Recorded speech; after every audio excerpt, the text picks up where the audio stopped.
Olá, meus irmãos e irmãs de Ideal Espírita, vocês amigos e amigas que nos acompanham aqui na página Estação da Luz Espírita, muitíssimo obrigado mesmo pela sua companhia. A nossa página Estação da Luz Espírita não tem fins lucrativos, o objetivo é a divulgação da doutrina espírita. E é por isso que nós reunimos aqui esta sede de matérias espíritas para que possa atender às suas necessidades, estudo, lazer, pesquisa. Você encontra aqui na nossa página Estação da Luz Espírita os livros da codificação, obras suplementares, entrevistas, palestras e os programas da Web Rádio Estação da Luz de Natal e Web Rádio Cristo Consolador de São Paulo. Ou seja, um acervo que atenda às suas necessidades, sem fins lucrativos. O objetivo é a divulgação da doutrina espírita. E agora eu convido você para nos acompanhar na reprodução de mais esse trabalho imperdível. Muito obrigado mesmo pela sua companhia e vamos juntos!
Boa noite a todos. Estamos aqui na transmissão diretamente da Estação da Luz, fazendo um programa substituindo a nossa irmã, que não pôde hoje estar presente. Está fazendo um trabalho muito bom, que é Luísa Martelo. Está hoje na Flórida e me pediu para fazer esse programa. Eu preparei para vocês, né? Vou fazer primeiro a prece para a gente iniciar o programa, pedindo que cada um possa vibrar dentro desta oração, dessa prece que vai ser feita, que foi a prece ensinada pelo Mestre Jesus. Pai nosso que estás nos céus, santificado seja o vosso nome. Venha a nós ao vosso reino, seja feita a vossa vontade, assim na terra como nos céus. Ao pão nosso de cada dia nos dai hoje. Perdoai as nossas dívidas, assim como nós perdoamos aos nossos devedores.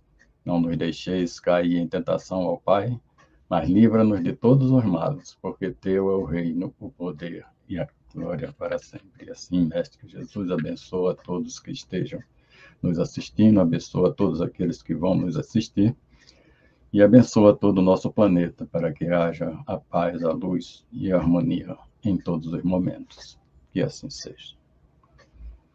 Então, muito boa noite a todos, sejam todos bem-vindos e estamos aqui iniciando justamente essa live na noite de hoje, onde vamos falar sobre a transfiguração de Jesus à luz da doutrina espírita, tá? Porque se fala muito sobre essa transfiguração de Jesus e não se explica muita coisa. E a doutrina espírita tem, né, elementos para explicar essa transfiguração de Jesus. Passo a passo nós vamos ver e mostrar que a transfiguração não é nada mais, nada menos do que um efeito, né, de modificação do perispírito. Nas transfigurações ocorrem modificações nas propriedades do perispírito. Kardec explica muito bem isso, né, no Livro dos Médiuns, né, na Revista Espírita, e que se reflete no corpo físico, né? Então, o fenômeno resulta, portanto, de uma transformação fluídica, é uma espécie de aparição perispírita que se produz sobre o próprio corpo do indivíduo encarnado. E algumas vezes, no momento da morte, em lugar de se produzir ao longe, como nas aparições propriamente ditas. Então, é isso que nós trazemos para vocês na noite de hoje, explicando esse fenômeno, que é um fenômeno natural, não é? Jesus não fez nenhum milagre nessa ação de se transfigurar, né, e mostrar para os seus apóstolos, aqueles que ele os convidou, para presenciar esta situação da sua transfiguração, um fenômeno mediúnico muito bem explicado dentro da doutrina espírita, né? A transfiguração é um fato muito comum que, em virtude das irradiações fluídicas, pode modificar a aparência de um indivíduo.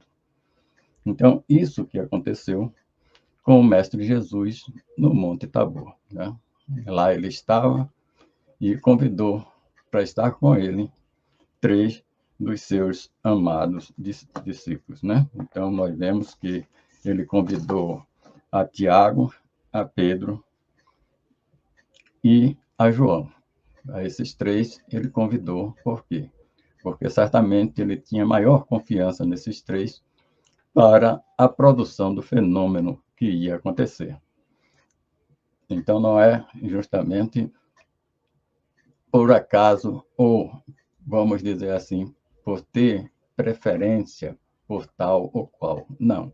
Ele tinha preferência pelos que iam, né, participar, ajudando justamente no fenômeno que ia acontecer.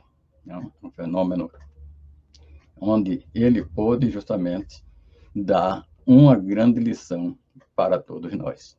O Mestre Jesus não fez nada que ficasse perdido sem um ensinamento, né?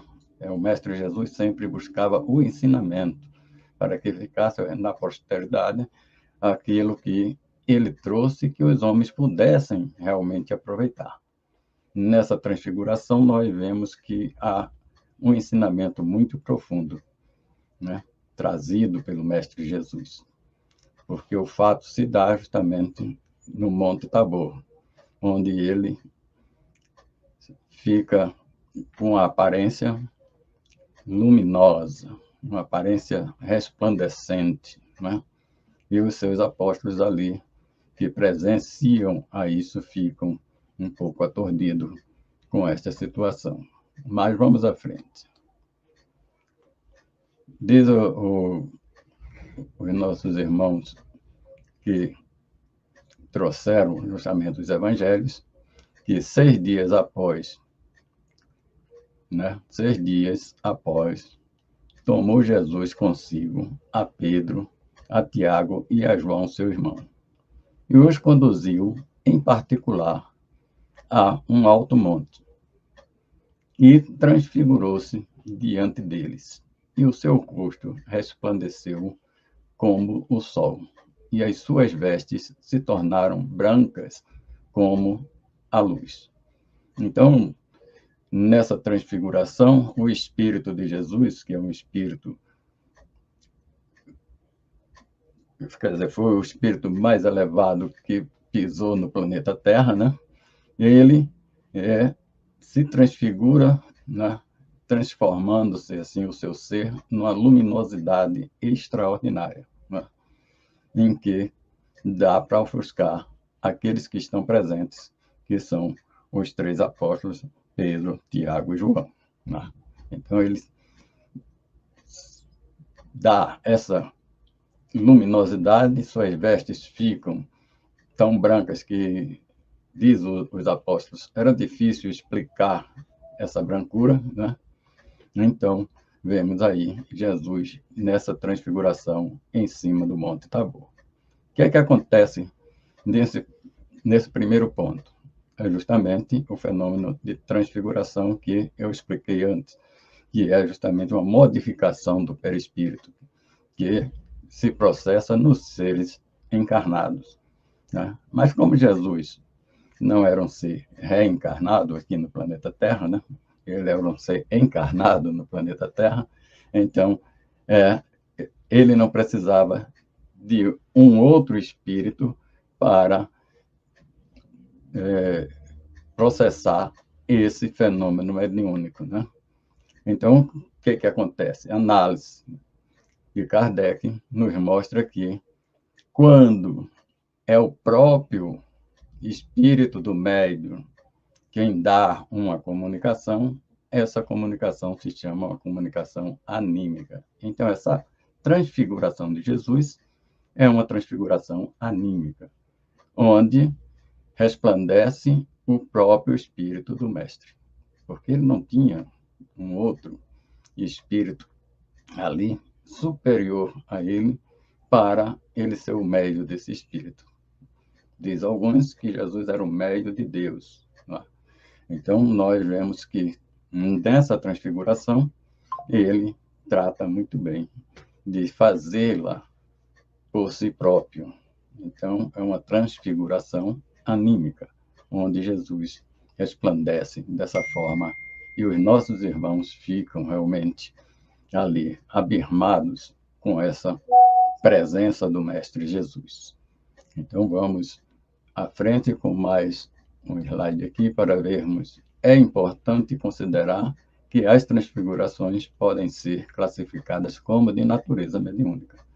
E é Kardec que explica isso no Livro dos Médiuns, no Livro dos Espíritos, e na Gênesis também nós encontramos, né, lá no capítulo 14 e no capítulo 15, Kardec trazendo, né, essa orientação sobre a transfiguração, aquilo que é produzido de um espírito que se acopla junto ao perispírito do mestre e assim transforma a sua fisionomia, transforma a sua fala, né?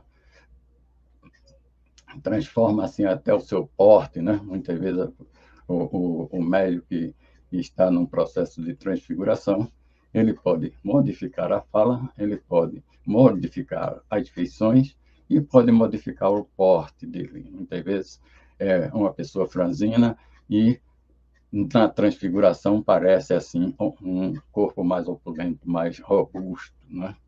Então é naquele momento da transfiguração onde o espírito quer se apresentar daquela forma. Então o Mestre Jesus se apresentou com a sua luminosidade para se deixar incontestável qualquer situação posterior a respeito dessa situação da sua transfiguração, mostrando que a sua transfiguração foi um fenômeno mediúnico, né? Um fenômeno que qualquer um pode produzir, né? Qualquer espírito pode produzir sobre um ser encarnado. Então é por aí que nós começamos a ver o primeiro ponto dessa sua transfiguração. O que aconteceu mais nessa transfiguração do Mestre Jesus? Podemos ver aqui, a transfiguração de Jesus demonstra a grandiosidade do seu espírito. E o seu rosto resplandece como o sol, e as suas vestes se tornaram brancas como a luz. Isso é o que narra os evangelistas dentro do Novo Testamento, buscando justamente dar essa conotação, essa grandiosidade do espírito do mestre, né? Então, o mestre não precisou de um outro espírito para produzir esse fenômeno. Produziu animicamente, ele próprio produziu esse fenômeno. Quem quiser saber como se Kardec relata sobre o médio anímico, vai ao Livro dos Médios e lá você vai encontrar justamente aquilo que Kardec trouxe, que os espíritos explicaram, e assim você fica sabendo muito facilmente de como se processa esse fenômeno anímico. Foi o que aconteceu com o Mestre Jesus. Né?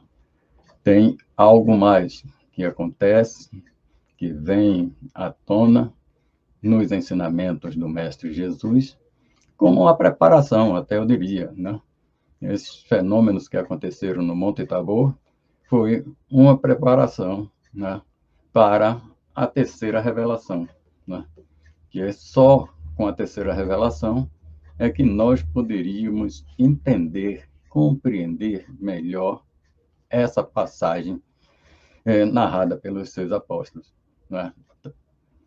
Da transfiguração do Mestre Jesus no Monte Tabor. Aqui à frente nós vamos ver.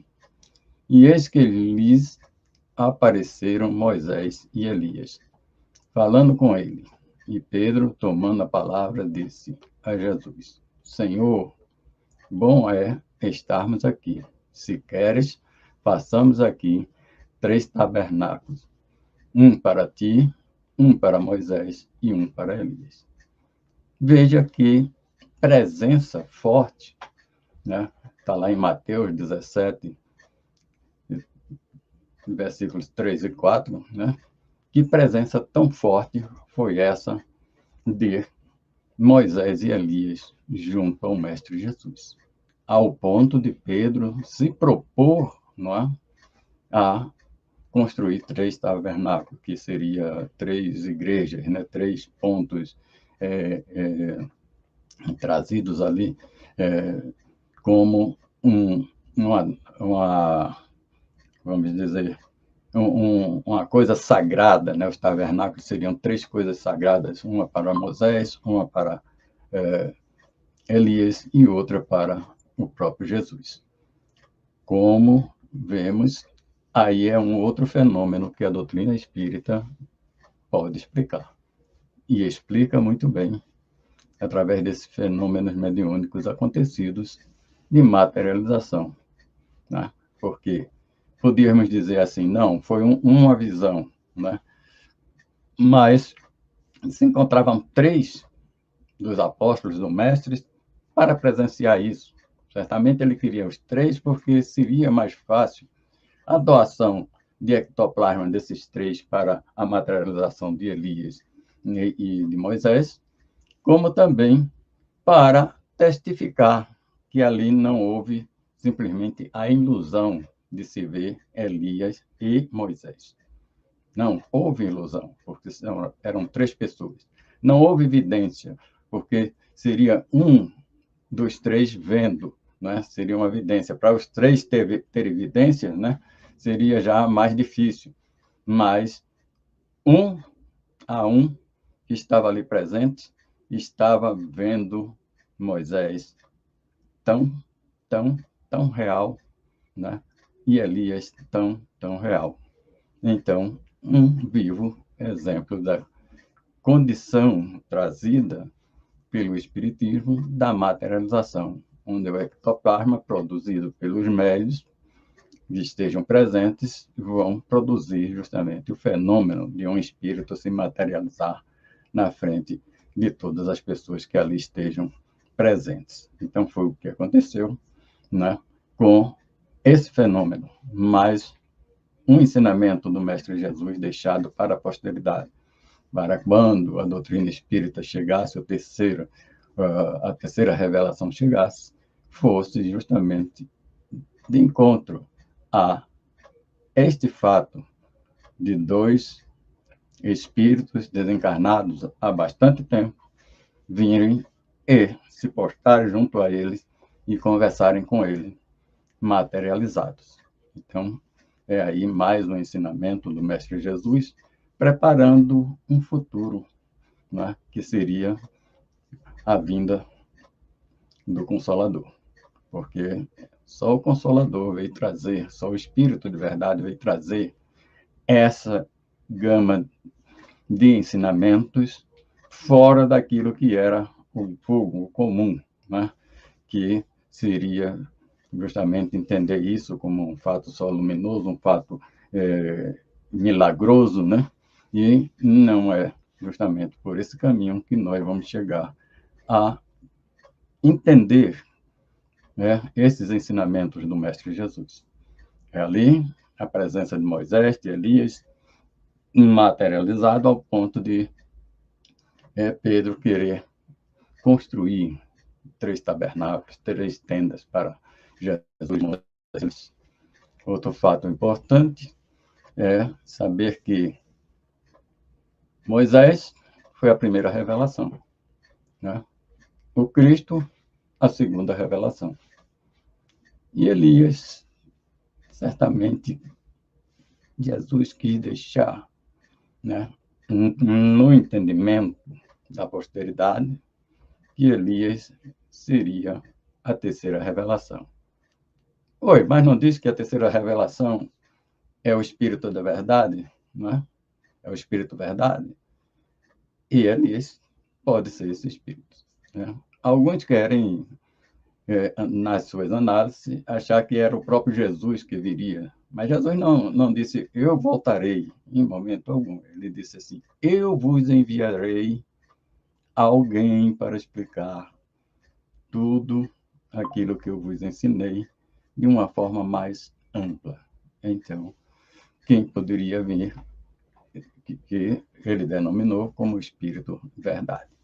Esse Espírito Verdade é justamente o Espírito que, quando Kardec começa, né, nas suas pesquisas, quando começa a escrever o primeiro volume da doutrina espírita, que é o Livro dos Espíritos, esse Espírito se apresenta, né, e diz, eu estou aqui justamente para colaborar, para dar as direções necessárias para que vocês possam, assim, né, você possa, assim, divulgar, né, esta revelação, essa terceira revelação, que é justamente o Espiritismo. Então, por aí nós vemos como uma passagem simples, né, para alguns, né, que foi a transfiguração do Mestre Jesus, nós já tiramos ensinamentos do Mestre Jesus para a posteridade, que seria justamente da vinda do Consolador, né? Nós vemos que aí vem a transfiguração, fenômeno mediúnico, a materialização, fenômeno mediúnico, já vão 2, né? E o ensinamento dele se juntar com 3, com 2, né, daqueles que já faziam parte, né, de algum modo, dos ensinamentos para o planeta Terra. Moisés com a primeira revelação, ele estava ali com a segunda revelação, e Elias aqui não fazia sentido que não tivesse nenhuma ligação, né? Se a primeira revelação estava aqui, a segunda estava aqui, nele próprio. Não fazia sentido ter alguém aqui sem nenhum objetivo de Jesus confabular com ele para um futuro. Então, está aí, né? Cada um vai fazer uma análise, procurar se aprofundar nessa situação. Estava a primeira revelação, a segunda revelação, e esse outro, quem poderia ser, se não a terceira revelação, né? Prometida pelo próprio Jesus, né? Então, Elias, certamente, foi incumbido nessa conversa aqui, nessa conversa dos 3, de continuar posteriormente, né, os seus ensinamentos, ampliando, dando mais conhecimento para aqueles que ainda estavam com os olhos vendados, né? Então, acho, né, e peço até àqueles que são estudiosos que analisem esse fato, né? Que analisem esse fato de estar a primeira revelação, a segunda revelação que um outro que estava ali, um outro espírito que estava ali, e que nós, realmente, se analisarmos superficialmente, não vamos saber qual a razão de estar Elias aqui, senão, né, representando o que seria no futuro a terceira revelação. O que seria no futuro chamado de Espírito da Verdade. Então, este é o nosso entender até esse ponto. Pode haver mais coisas que nós, no futuro, possamos analisar melhor. E os estudiosos também podem ajudar com isso. E estando eles ainda a falar, eis que uma nuvem luminosa os cobriu. E da nuvem saiu uma voz que dizia: Este é o meu filho amado. Testificando ali a vinda do Mestre Jesus como o orientador do nosso planeta. E nesta fala,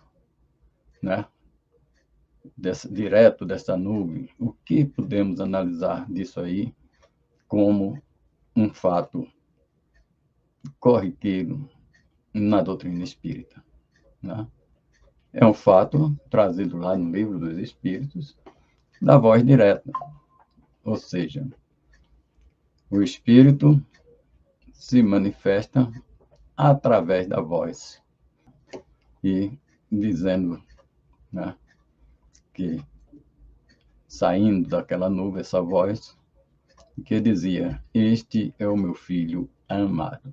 Então, podemos assim dizer, analisando se não temos um outro termo, a voz de Deus. Porque ele se identifica, nessa frase dele, ele se identifica. E estando ele ainda a falar, eis que uma nuvem luminosa os cobre, e da nuvem sai uma voz que dizia: Este é o meu filho amado. É o filho amado, é o Mestre Jesus, é o enviado, por ele para ajudar a todos nós que habitamos o planeta Terra. Então, é por aí o caminho, que devemos tomar para entendermos essa passagem, como Jesus preparou tudo para a terceira revelação. Foi o fenômeno da transfiguração, o fenômeno da materialização com Moisés e Elias, e o fenômeno da voz direta, trazida, dessa luminosidade, dessa nuvem que cobriu a todos, deixando assim bem explícito que havia ali um outro fenômeno mediúnico chamado voz direta, explicado pela doutrina espírita muito bem. Lembrando de voz direta, a gente vai ver o próprio Jesus usando, da voz direta em que passagem? Na passagem quando Saulo vai ao encontro de perseguir Ananias, e no meio do caminho Saulo cai da sua montaria ou do seu cavalo, alguns podem falar que era um camelo ou coisa parecida, mas cai da sua montaria. Não importa qual era a montaria, importa que ele cai com a luminosidade que aparece dos céus, essa luminosidade, dentro dessa luminosidade, uma voz: Saulo, Saulo, por que me persegues? E Paulo cai, já da sua montaria, cego, sem saber o porquê daquela situação. Mas aquilo foi tão forte, a luminosidade do Mestre Jesus foi tão forte, que Paulo não suportou, a sua visão, a sua vista não suportou. E aí ele cai da montaria. Aí ele fica sem ação e é conduzido à casa daquele que ele estava perseguindo para ser tratado, e aí vocês podem buscar justamente toda a história lá em Paulo e Estevão, o livro psicografado por Chico Xavier. Então, vemos que 3 fenômenos já estão aí concretizados como uma preparação para a terceira revelação, né? Com uma preparação para a terceira revelação, porque só foi com a terceira revelação, né, que se pôde compreender esses 3 fenômenos. O fenômeno da transfiguração, o fenômeno da materialização de Moisés e Elias e o fenômeno da voz direta produzida, não é? Neste momento. Saída ali de uma nuvem, de uma fumaça, que ninguém sabe explicar como. Porque Jesus foi ali chamado, mostrado para os seus discípulos que ele realmente era o Messias, aquele que poderia trazer consolação para a cada um dos seus que aqui estivessem. Então, vamos à frente para analisarmos mais alguma coisa.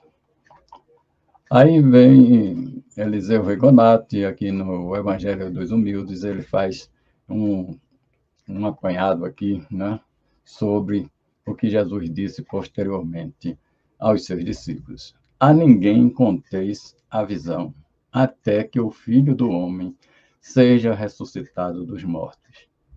Jesus pedia a seus discípulos que guardassem sigilo. Por que Jesus pedia a seus discípulos para guardar sigilo? Por quê?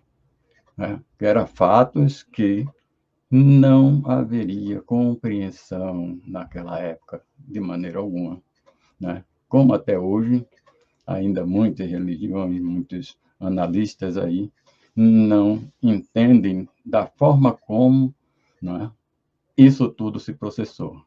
Mas a doutrina espírita traz esse farol, esse esclarecimento, né, das coisas que aconteceram ali no Monte Tabor e mostra a transfiguração, mostra a materialização e mostra também a voz direta, o sentido, né, da voz direta trazida pelos, nesse momento por essa nuvem, né, que envolveu a todos ali. Então, é justamente nessa hora que nós vemos o quanto o Mestre Jesus, né, preparou-nos para a posteridade, trazendo depois, através do Espírito Verdade, os ensinamentos, os esclarecimentos sobre esses fatos, que são fatos comuns produzidos mediunicamente, né?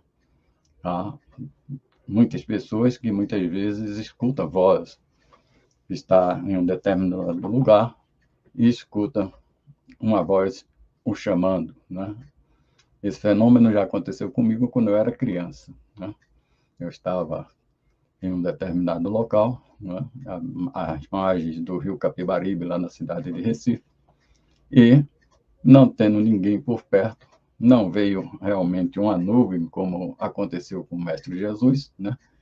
E nem eu sabia o que isso significaria, que só depois de entender a doutrina espírita é que eu realmente atribuí a essa voz direta que me chamou naquele momento. Ou seja, aquilo me deu, depois eu raciocinando sobre o que aconteceu, né? Eu estava à beira do rio Capibaribe, poderia ali ter acontecido alguma coisa, eu ter caído na água, qualquer coisa assim, porque eu estava ali escondido dos meus pais, né? Eu estava escondido dos meus pais, né? E, de repente, eu escuto essa voz, né, me chamando. E eu tomo aquele susto, né? Como os apóstolos se assustaram lá junto a Jesus, imagine, junto a Jesus se assustaram, imagine eu sozinho lá, como criança. O que aconteceu? Eu imediatamente corri para casa, né? Abandonei tudo que eu queria fazer ali no rio, né? que talvez quisesse tomar um banho ou qualquer coisa assim, até me afogar, sei lá, né? E essa voz me salvou ali naquele momento. Não disse que eu era o filho de Deus, né? Meu filho amado, mas essa voz me chamou a atenção para que eu corresse para casa, para que ninguém descobrisse que eu estava ali na beira do rio, né? Então, é um fenômeno de voz direta, tá? Fora isso, se nós conversarmos com A, B ou C, sempre vai ter alguém contando algo dessa natureza, que ouviu chamar o seu nome, ouviu chamar o nome de alguém e não sabia o que era, não sabia o que fazer, né? Mas certamente deveria ter um sentido, né? Certamente, como teve para Paulo, né? Saulo, Saulo, por que me persegues? E como teve aqui para Jesus, dando, né, a prova, né, do que ele era realmente o Messias, o que viria trazer à humanidade a revelação da moral, né, trazendo o equilíbrio para todos aqueles que ainda estavam ali desiludidos, sem algo palpável para sustentar-se, algo que lhe dessem uma rota onde eles pudessem, onde pudéssemos nos equilibrarmos e continuarmos a nossa jornada no planeta Terra com o grande objetivo da nossa transformação moral. Então, Eliseu Rigonati nos conta aqui, nesse seu livro, O Evangelho dos Humildes, no capítulo 17. Terminado o episódio e as lições espirituais aprendidas, Jesus e os dedicados discípulos retornam às atividades cotidianas. O mestre, porém, faz-lhes significativa advertência. A ninguém conteis a visão até que o Filho do Homem esteja ressuscitado dos mortos. Está lá em Mateus 17, versículo 9. Jesus pedia a seus discípulos que guardassem sigilo por causa da incompreensão dos homens da época, os quais ainda não estavam preparados para compreenderem tudo quanto Jesus fazia ou ensinava. Aí era preciso que o tempo lhe fosse aumentado, o cabedal de conhecimento espiritual, a fim de aprenderem o significado das palavras e dos atos de Jesus. Caso os discípulos espalhassem certa particularidade que o mestre lhes mostrava, possivelmente surgiriam dúvidas, confusões e mesmo até o descrédito da sua missão. Eliseu Rigonati, aí no Evangelho dos Humildes, no capítulo 17, nos traz essa narração, e também vemos essa própria narração no Novo Testamento pelos nossos irmãos evangelistas, né? Todos narrando esses pontos. E por que Jesus guardava isso para a posteridade, para que eles divulgassem mais tarde, né? Porque ainda ia haver outros fenômenos, né? E fenômenos que até poderiam ajudar, colaborar para que esse entendimento fosse melhor, né? Nós vamos ver mais na frente que esses espíritos que ali estavam, né, não tinham, assim, a condição de entender um fenômeno de tal natureza. Sabendo disso, Jesus aqui pede aos seus discípulos que guardem sigilo, que não divulguem imediatamente aquilo que ocorreu no Monte Tabor. Ou seja, a transfiguração, ou seja, a materialização de Moisés e Elias, ou seja, a voz direta, né, trazendo e testificando a sua supremacia, o seu reinado, né, que era o reinado do amor, né, da paz, da tranquilidade, da prosperidade dos habitantes do planeta Terra. Então, Foi por isso que Jesus recomendou, né? Guardai, tendes paciência, né? Acho que realmente eles guardaram isso, né? E posteriormente é que divulgaram quando começaram a escrever os evangelhos, né? Porque não escreveram isso de imediato, né? Guardaram para si e na divulgação, né, dos ensinamentos de Jesus através dos evangelhos transcritos, eles, né, começaram realmente a publicar esse fato, né, dando justamente um grande ensinamento para que todos nós possamos entender que Jesus preparou a mente, né, daqueles que viriam posteriormente e que receberiam o Espírito de verdade para entenderem esses fatos ocorridos, né? Porque até então, na linguagem comum, ninguém explicava, né, por que apareceu Moisés, por que apareceu Elias, simplesmente uma visão, por que houve uma nuvem e saiu dessa nuvem uma voz, né, dizendo: este é o meu filho amado. Né? Então, ficou, né, o ensinamento para a posteridade, que ficou muito mais fácil depois, né, de começarmos a entender quando chegou a terceira revelação. O outro fato que eu já narrei, que eu já analisei, dentro daquilo que eu entendo, né, foi justamente essa aparição das três revelações. Né?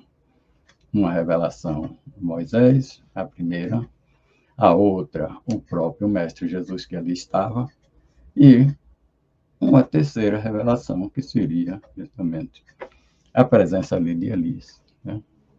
Que era o profeta que viria como João Batista, né? E tudo mais. Então, nós vemos que resgatava João Batista, né? O procedimento de Elias há anos atrás, onde ele passou pela espada aqueles profetas de Baal, né?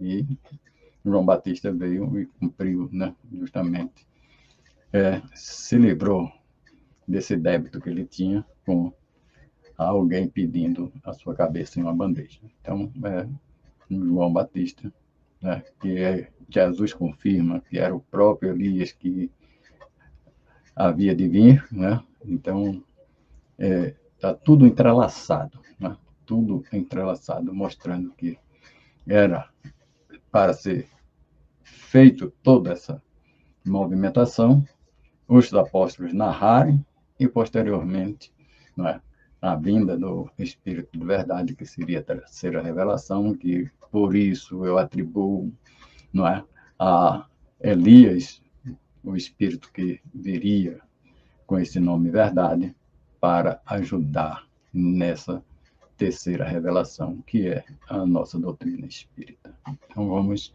aqui à frente para vermos o que temos mais para vocês neste momento de ensinamento e aprendizado. Né? Eu faço uma ligação, né, lá do Monte Tabor, né, com a aparição de Jesus. Está lá em João 20, versículo 19, né, onde Jesus aparece, ele não ressuscita, ele aparece aos discípulos. Né? Ele traz ali mais uma afirmação da materialização, né? Ato que nós vimos no Monte Tabor. Né? Naquela noite, encontrava-se os discípulos reunidos à porta fechada. Eu grifei ali a porta fechada porque é um fenômeno que sempre acontece na doutrina espírita, onde nós percebemos que os espíritos não têm barreira para eles, né? Às vezes as pessoas se trancam todas dentro da casa, né? Os médios de efeitos físicos, querendo que dali, com a fechadura das portas, né? As paredes e tudo mais, não ultrapasse nenhum espírito para lhe assediar. Né? E aqui fica bem frisado, reunidos à porta fechada. É João que fala lá no capítulo 20, no versículo 19. Com medo dos judeus, quando Jesus surgiu no meio deles, saudando-os. A paz seja convosco. Esse 20 aqui é do capítulo de João. Depois de saudar os discípulos, mostrou-lhes as mãos e o lado. E qual não foi a alegria deles ao verem o Senhor?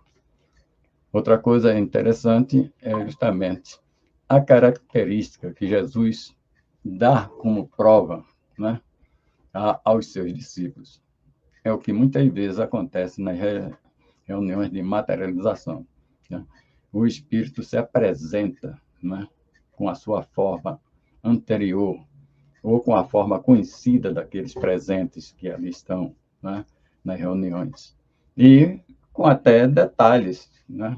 Se tinha um cabelo longo, ele aparece com um cabelo longo. Se tinha um cabelo curto, ele vai aparecer com um cabelo curto. Se ele tinha um sinal ou alguma coisa que o identificasse, ele se apresenta, né, perispiritualmente dessa materialização com isso, para que haja justamente a certeza daqueles que estão ali, né, presenciando o fato que aquele homem realmente é fulano de tal. E, nesse caso, é Jesus. Entrando, e os discípulos o reconhecem. Por quê? Porque ele deu provas, né?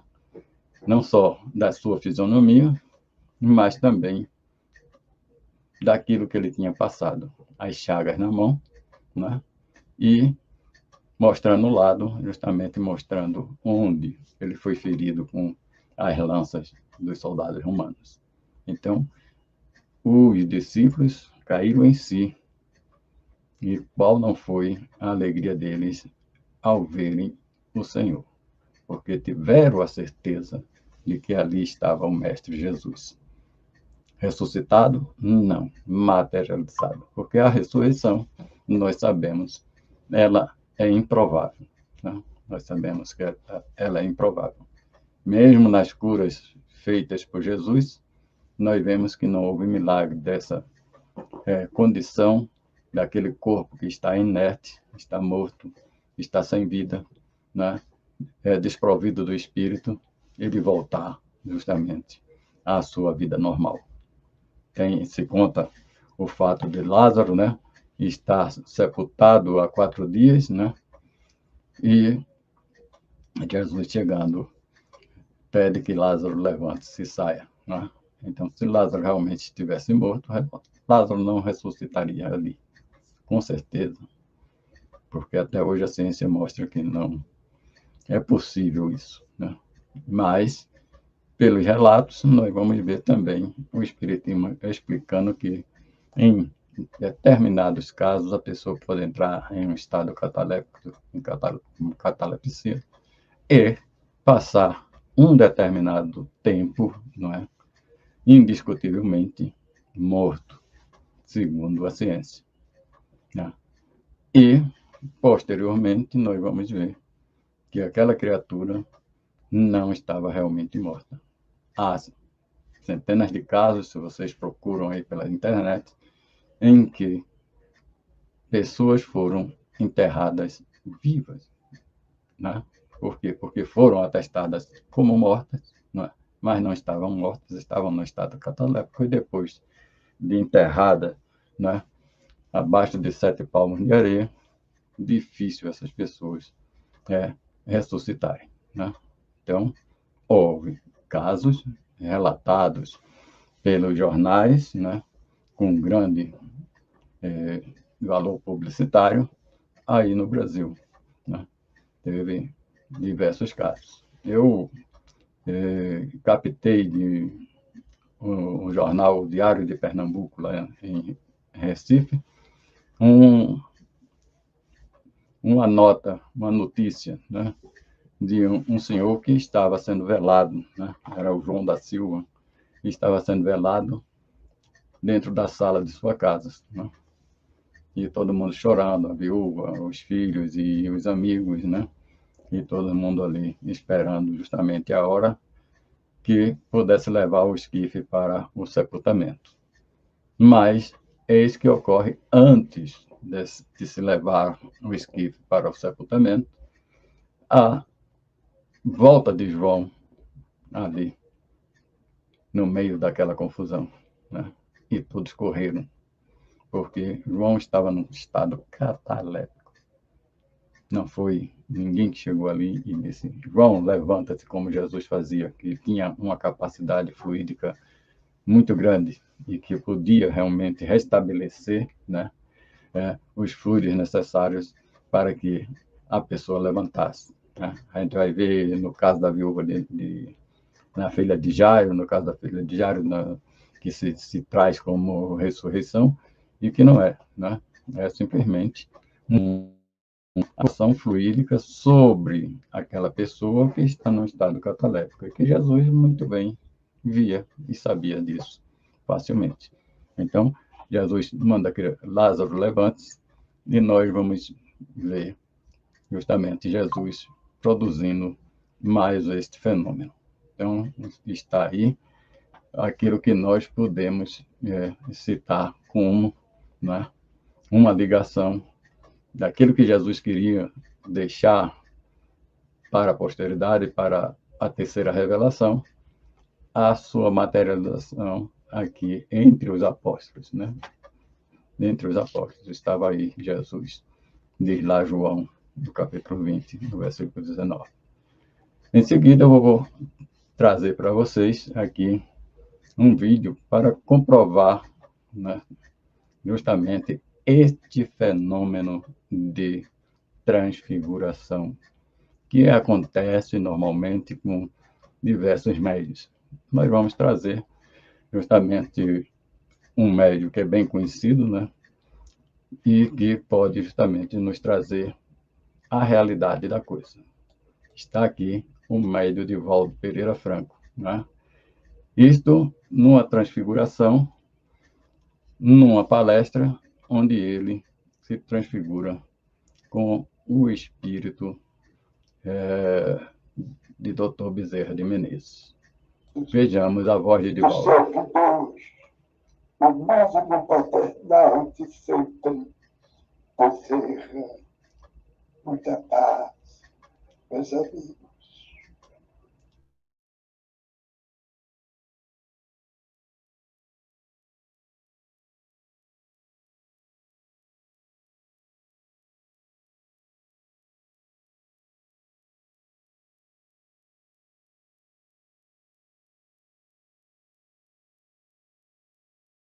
Voz que modifica, é a fisionomia que modifica para que haja a transfiguração. Não é?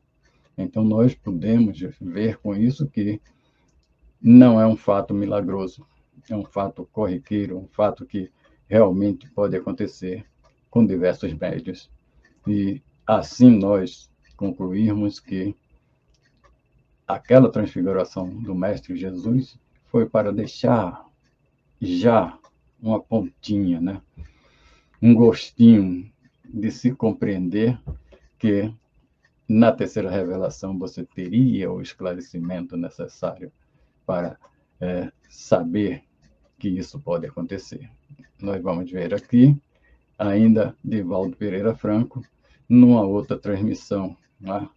A gente vai ver que Divaldo está aí dando. Deixa eu ver se eu coloco ele.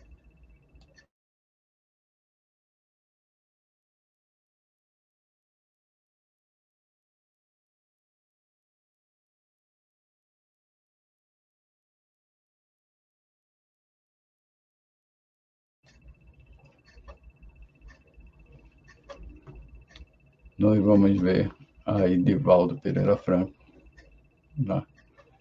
Dando a sua mensagem, né? Justamente com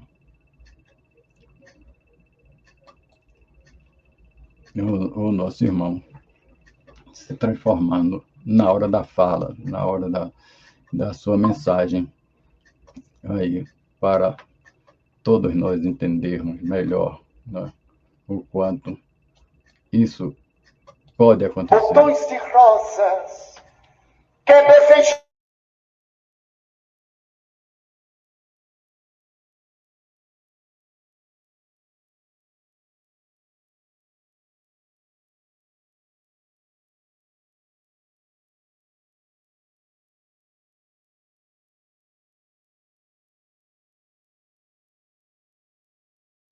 No compartilhamento de tela, né? Então, vamos ver aqui. Para receber o aroma.